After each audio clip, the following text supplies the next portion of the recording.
We've often learned that you can stimulate a baby's cognition while still in the womb. So once they've made their debut into the world, it's never too early to start introducing them to books. Yes, books.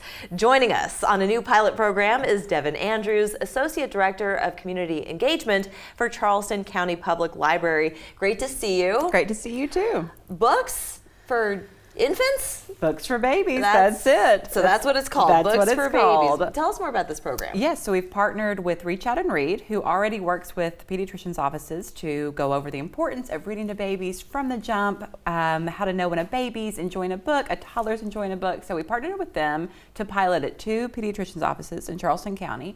And the hope is that when these parents or caregivers go for their child's 4-month checkup and 12-month checkup, that they get a booklet that is just chock full of all kinds of information about baby brains, about early literacy, about how important it is to sing and talk and read to babies.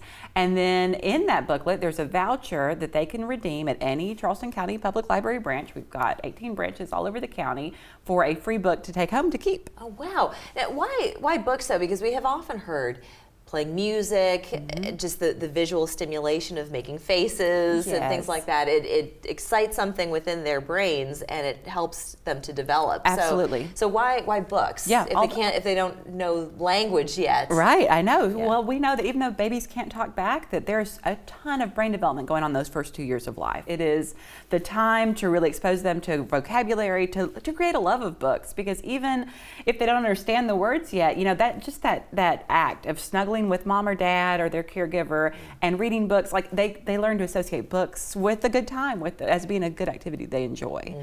And I want to talk about literacy now, because we've often discussed about children as they get into their high school years and how far behind they are. Absolutely. So what else can parents do? Maybe if they didn't catch them at the 4-month and 12-month mark, let's just say that their children are already in 1st grade, 3rd grade, 6th grade, what can parents do to get their children interested in reading? Well, first and foremost, they should sign them up for our summer reading program, because kids, teens, and adults get amazing prizes just for reading all summer long.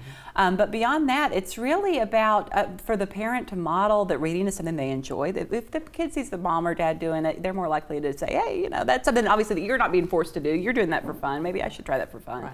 But for the younger kids, really, we know it's about talking, singing, reading, writing, and playing, and really exposing them to those things and making it fun and not a chore. Yeah, I think that goes for adults as well. Yes. Anything that seems like it's not a chore, we all want to do. If it's Definitely. fun, then we're on board. Yes. So which are the 2 pediatricians' offices that are now offering this? Yes, right now it's at Pelican Pediatrics in James Island and Enterprise in North Charleston, and we are looking very soon to expand to a couple more offices as well. Wonderful. And how many library branches do you have currently? We have 18 branches and a mobile library, which travels to our rural areas and our areas without a physical library branch. That's great. So everybody needs to get a card, get registered, Absolutely. and they can come anytime. Do you also have computers and things for? We do. We have computers that are free to use. You don't need a library card to use the computers. You just need a library card to check out books. But we do so much. We do feeding programs over the summer, free after-school snacks at many of our branches during the school year for kids. We've got a lot of great resources at the library. Fantastic. And as we look to the fall, so with kids, some of them going back into the classroom, what offerings are you looking to have come start the fall year? Yes, we're looking hopefully to very soon resume, sort of get back to normal like the rest of us, right? Yeah. And start having our programs in the branches again. But we know that even during the pandemic and beyond, that we're there to provide support for educational success from birth to adulthood. Quite literally, from birth until adulthood. Thank you so much, Devin. Books for Babies, everybody. Be sure to check it out. I want to thank you so much for joining us. Thank you. We're back in 2 minutes.